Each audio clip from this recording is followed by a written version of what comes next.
Welcome to Finance Series with Oyekemi Ajayi. It is a pleasure to connect with you this new week. I'm going to be talking about how to identify and double down on your most profitable product or service. You would agree with me that in today's competitive business landscape, focusing on what works best is not just smart, but it is essential.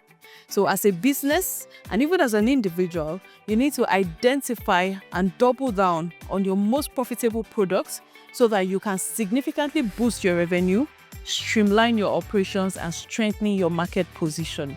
Follow me as I go into this round of presentation. It promises to be an exciting and an insightful one. Thank you. How can you identify and double down on your most profitable products?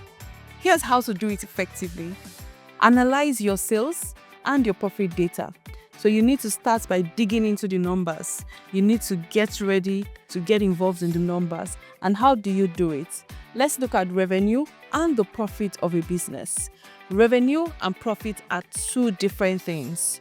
So that you have high sales and high revenue does not guarantee high profits. So you need to focus on products and services that have strong profit margin. I repeat, strong profit margin. The second point is on the cost breakdown. You need to understand the full components of your costs. What are the costs incurred to deliver each product or service to a customer? This cost would cover production, labor, marketing, and general overheads. The third point I want to emphasize here is your customer lifetime value. Customer lifetime value. You need to identify which of your product offering attracts the highest value and attracts repeat customers. When you identify this, you focus on those products and push them into the markets. Let's look at key metrics that you can use to evaluate some of these things that I've spoken about. The first is your gross profit margin. Your gross profit margin, which we know is computed as your revenue minus your direct costs divided by your revenue. Or your net profit margin, which is your net profits divided by your revenue. The next is your customer lifetime value, which is a matrix that estimates the total revenue a business can expect from a single customer account throughout the entire business relationship. And another KPI you can look at is your return on investment. Let's look at two products, product A and product B. They may generate the same revenue and they may not.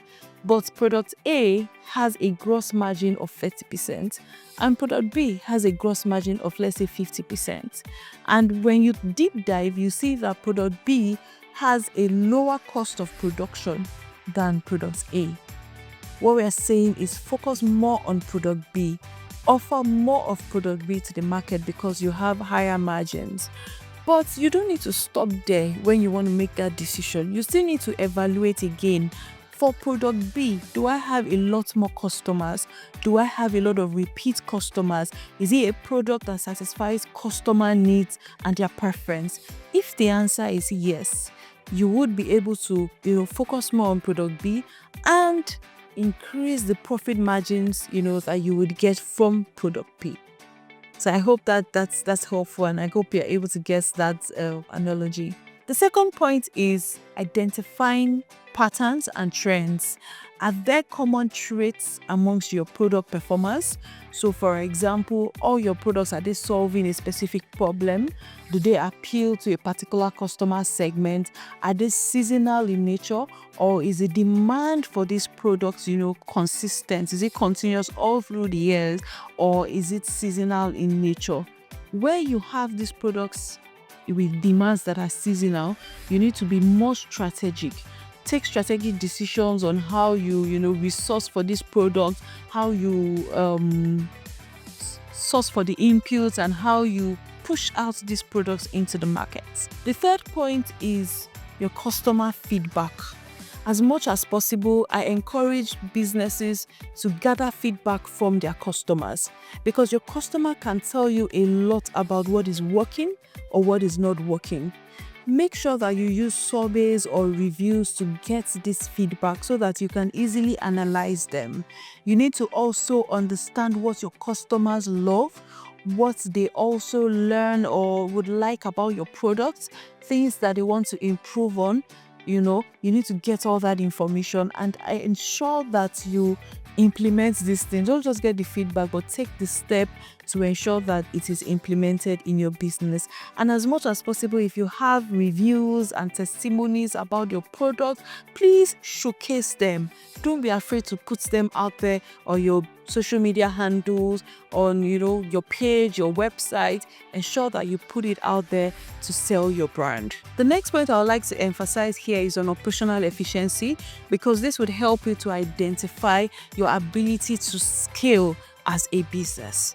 So you need to ask yourself this question: can this product be delivered with more people without a proportional increase in costs, or even with lower number of people without increasing costs? Are there bottlenecks or resource constraints in providing these products?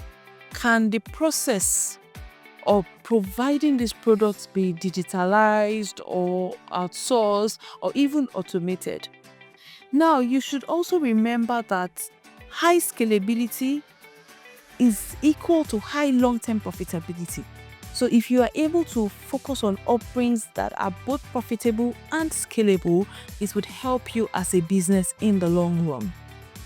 The fifth point is to test and to optimize. Once you've identified your top performers, your products that are top performers, the next is for you to double down. And how do you double down? Identify what the marketing spend for that product entails and increase it as much as possible. If you can, bundle other products with it so that you can expand as you go on in your business. And you should also consider even ensuring proper distribution network and even increasing your distribution network to be able to double down into increasing profitability for your products. The next is to refine your pricing without losing your customers. I would also like to emphasize here innovation by adding new features or even improving on the quality of the products that you are offering to the market as a top performer. And finally, phase out low performers or products that are not performing as much as required within the business, so that you can channel your resources on the top performers and ensure profitability. I hope this information has been very helpful. Thank you so much for your time. Thank you for listening. And if you are yet to follow me, please ensure you click the subscription button below to follow me for more. Thank you once again, and do have a great one.